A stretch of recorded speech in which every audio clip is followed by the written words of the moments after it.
Okay, Chapter 8 of Junie B. First Grader, Aloha-ha-ha by Barbara Park. Chapter 8 is called Clicking. We hiked and hiked to the end of the trail, and then Donald gave us granola bars. Plus also we drank Gatorade. Donald liked my flower head. "You look like a walking lahua blossom," he said. I did a frown at that word. "A lahua whata?" I said. "A lahua blossom. The flowers in your hair are red lahua blossoms," he explained.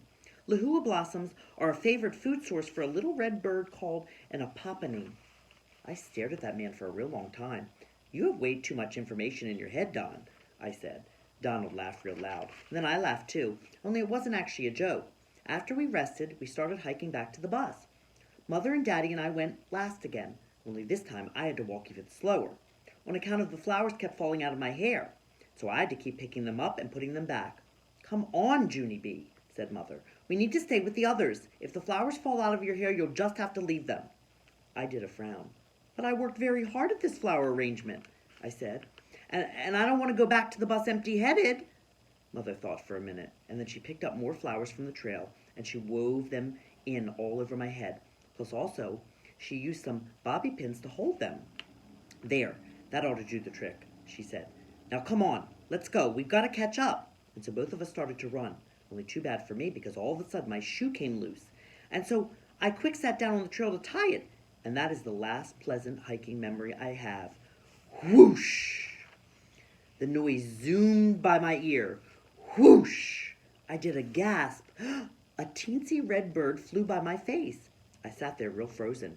The bird fluttered and flapped and chirped and twerped and dipped and swirled. And then, plop! That crazy bird landed right on top of my head. My mouth tried to shout, but no words would come out.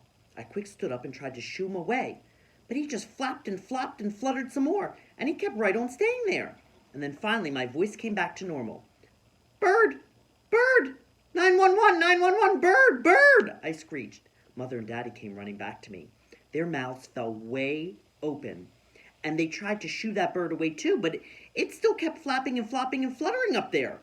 Suddenly, Mother covered her mouth with her hand. "Oh my gosh, I think it's stuck," she said. "I think it's tangled in her hair." My eyes got big and wide at that news. "Tangled?" I yelled. "The bird is tangled in my hair. Are you kidding me?" I raised my screech even louder. "It's tangled! It's tangled! 911, it's tangled! A tangled bird!" I hollered. All of the bus people came rushing back at once. Plus Donald came rushing back too.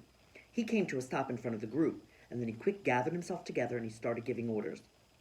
"Okay, I need everyone to go back to the bus now," he said. "Please." The old people hurried away, and then Donald turned to Mother and Daddy and he made his voice very calming.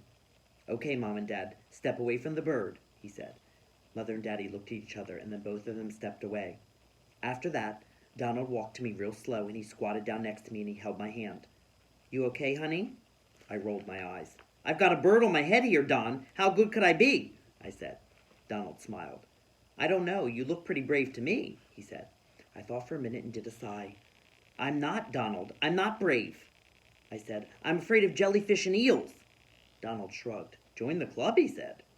After that, he gave me a pat and he told me my final instructions.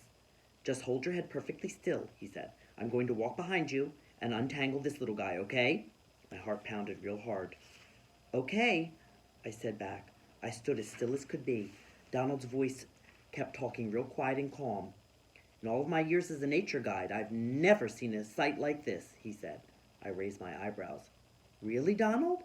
I said. "Really," he said. "I wish I had a picture of this. A picture of this would be 1 in a million." That's when it hit me. I did a gasp. "Donald, I have a camera," I said. I pointed to my backpack lying on the trail. "It's right in there." Mother covered her mouth. "Oh my gosh, I completely forgot about that," she said. Then she bent down real slow, and she got the camera from my backpack, and click, click, she took the picture. "A bird in the hair" is the caption. I kept on staying still. I felt Donald pick up the bird real gentle, and he untangled its feet from my hair. Click, click, Mother took another picture, and then hooray! Donald held it out in his hands and he showed me the teensy little red bird. And the caption says, "A bird in the hands." Look, see? Not one feather harmed, he said. Good job, young lady. I smiled, real relieved. Good job to you, Donald, I said. He winked at me. How about if you and I go release this little fella back to his tree, he said. He's going to have a pretty exciting story to tell all his friends, isn't he? I thought about show and tell. Yes, I said, we both are. After that, I took the camera from Mother, and me and Donald went down the trail a little way. Donald set the bird on a rock. He kept his hands around the bird real gentle. Ready, said Donald. Ready, I said. Donald took his hands away, and flap, flap, the bird started to fly. I began snapping pictures very fast. Click, click, a bird in the tree. Click, click, bye-bye, birdie. Then zoom, it flew away. For a second, I stood there real silent. Donald stood there real silent, too. Whoa, I said finally. Wow, said Donald. We looked at each other and smiled. I aimed my camera one more time. Click, click. My new friend, Don.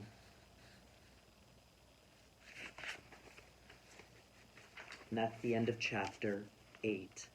I'll be back for the last chapter in Junie B. First Grader Aloha-ha-ha.